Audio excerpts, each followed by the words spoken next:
अस्सलाम वालेकुम my YouTube family. उम्मीद है आप सब खैरियत से होंगे। मैं भी खैरियत से हूँ और आज मैं गोश्त की रेसिपी लेकर आई हूँ और गोश्त के साथ मैं सब्ज़ी भी। और सब्ज़ी में क्या है, अरवी। आज मैं बना रही हूँ अरवी गोश्त और ये है बकरीद स्पेशल। क्योंकि सिर्फ सादा सादा गोश्त खाकर भी इंसान थक जाता है। बाज़ वक्त दिल चाहता है कि कोई सब्ज़ी डाल दी जाए, तो सब्ज़ी में मैं आज आप लोगों को अरवी गोश्त बनाना सिखाऊंगी। क्योंकि आज मेरे यहाँ भी डिनर में अरवी गोश्त बन रहा है। तो अरवी गोश्त के लिए मुझे जिन चीज़ों की ज़रूरत है वो मैं आप लोगों को बताती हूँ कि अरवी गोश्त में किन किन चीज़ों की ज़रूरत है। हाँ, सबसे पहले यहाँ मेन इंग्रेडिएंट गोश्त है। तो यहाँ मेरे पास बीफ का गोश्त है और हड्डी वाला और चिकनाई वाला 1 किलो। तो और उसके बाद है अरवी। मेरे पास अरवी भी मेरे पास 1 किलो है। मैंने एक बड़ी बड़ी अरवी जो है उसकी 2 टुकड़े कर लिया, जो छोटी है उसको साबित रहने दिया है। अच्छा, यहाँ 3 छोटे टमाटर हैं जिन्हें मैंने काट लिया है रफली। और प्याज भी मैंने यहाँ रफली काट ली है। यहाँ पे भी 3 छोटी प्याज मैंने रफली काट ली है। अच्छा, अब यहाँ आ जाए मसालों पर। मसाले मेरे पास 1 टीस्पून जो है नमक है और 1 टीस्पून जो है मेरे पास लाल पिसी मिर्च है, 2 टेबल स्पून धनिया है, 1 टीस्पून हल्दी है, 2 टीस्पून मेरे पास कश्मीरी लाल मिर्च है। अच्छा, अब यहाँ गरम मसाले पे आ जाए। 6-7 मेरे पास लौंगे, 6-7 काली मिर्चें और 2 टुकड़े दालचीनी के, 1 तेज़पत्ता और 2 बड़ी इलायचियाँ हैं। अच्छा, अब यहाँ 1 कप दही है और 2 टेबल स्पून मेरे पास अदरक और लहसुन है। अच्छा, अब ये सब तो सारे इंग्रेडिएंट हो गए हमारे अरवी गोश्त के। अब यहाँ मैंने एक पैन चढ़ाया है जिसमें 7 से 8 टेबल स्पून मैंने ऑयल डाला है। ऑयल गर्म हो गया है और अब मैं इसमें ये जो मैंने आपको गरम मसाला दिखाया है ये मैं ऐड करूँगी। अच्छा, गरम मसाला हमारा क्रैकल हो जाएगा तो फिर आगे का प्रोसीजर मैं आपसे शेयर करूँगी। हमारा गरम मसाला जो है वो क्रैकर हो गया। अब मैं इसमें प्याज ऐड करूँगी। अच्छा, प्याज अगर आपके पास फ्रोज़न प्याज है तो एक छोटा बोल जो है वो आप प्याज का ले लें। मेरे पास नहीं थी तो मैंने प्याज को काट लिया है। इसको मैं लाइट ब्राउन करूँगी, डार्क ब्राउन नहीं करूँगी, ठीक है, वरना हमारा जो है ना सालन जो है वो बिल्कुल डार्क की तरफ चल जाता है। अच्छा, मैं इसको लाइट ब्राउन करने के बाद फिर मैं आपसे अब यहाँ देखिए हमारी प्याज जो है हमें ऐसी चाहिए थी। ये देखिए ऐसी, बिल्कुल ऐसी ही चाहिए थी। और अब इसमें हम ये गोश्त ऐड कर देंगे, ठीक है। और गोश्त को हम कलर चेंज होने तक इसको हम प्याज के साथ भूनेंगे और भूनने के बाद फिर मैं आपको आगे का प्रोसीजर आपसे शेयर करूँगी। तो ये देखिए मैंने 2 से 3 मिनट इसको भुना है प्याज के साथ। इसका गोश्त ने अपना कलर चेंज कर दिया है। अब इस पॉइंट पर मैं अदरक और लहसुन ऐड करूँ। अच्छा, 2 से 3 मिनट मैंने प्याज के साथ गोश्त को भून लिया है और मैंने अदरक लहसुन ऐड किया है। और अब यहाँ जो मैंने आपको मसाले दिखाए थे ये सारे मसाले जाएंगे और नमक जाएगा।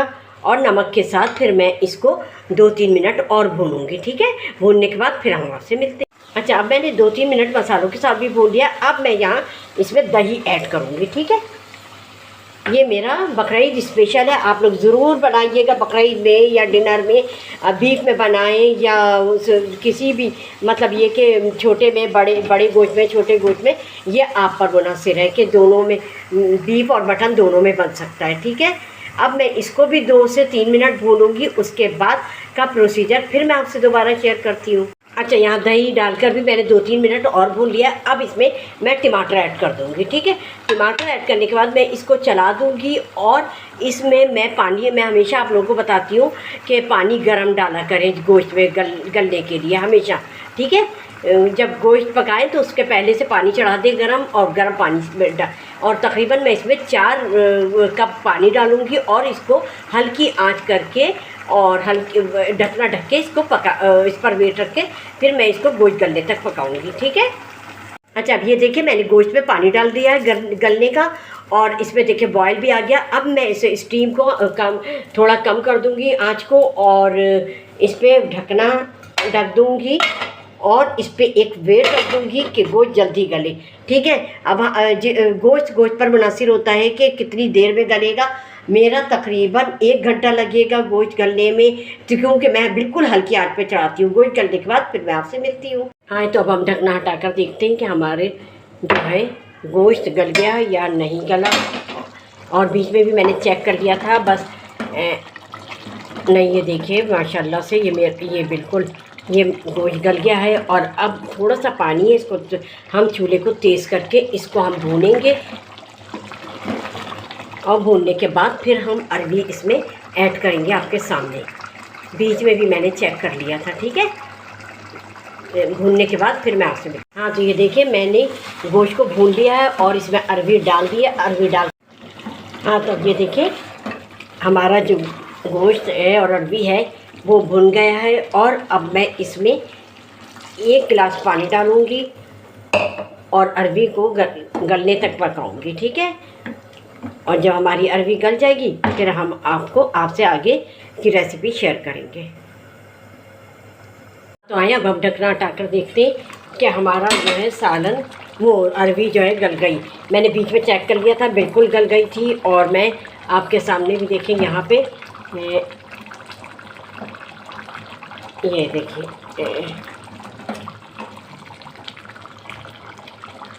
ये देखिए गल गई। अच्छा, अब इस पॉइंट पर मैं इसमें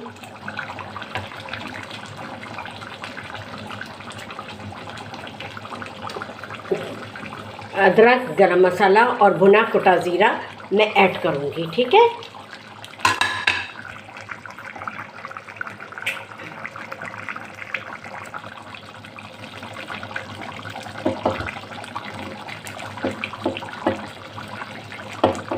ये देखिए,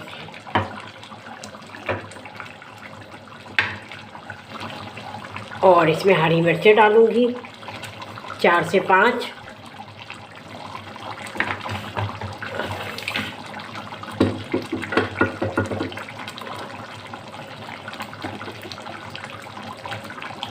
और 1 नींबू का रस।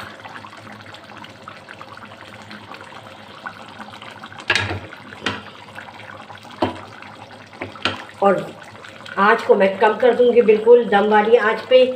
और 3 से 4 मिनट और पकाऊँगी। और उसके बाद फिर मैं डिश आउट करके फिर मैं आपको दिखाऊँगी, ठीक है।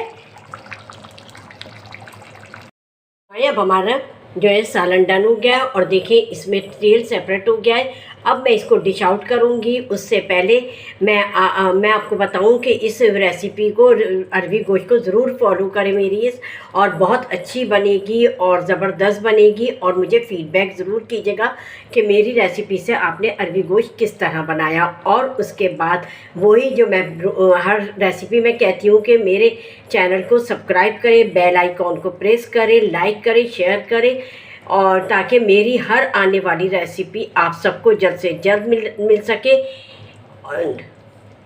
और मुझे फ़ीडबैक करना हरगिज़ नहीं भूलिएगा। अच्छा, अब मैं डिश आउट करके फिर मैं आपसे मिलती हूँ। ये देखिए मैंने डिश आउट कर लिया है। और अब इसमें मैं थोड़ी सी और अदरक स्प्रिंकल करूँगी और थोड़ा सा हरा धनिया।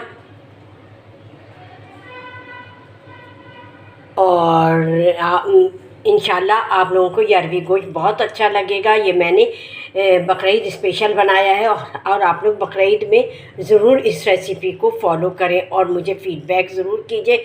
मेरे चैनल को सब्सक्राइब करें, बेल आइकॉन को प्रेस करें, ताकि मेरी हर आने वाली रेसिपी आप सबको जल्द से जल्द मिल सके। चलती हूँ, दुआओं में याद रखिएगा अपना और अपने घर वालों का बेहद ख्याल रखिएगा। अल्लाह हाफिज़।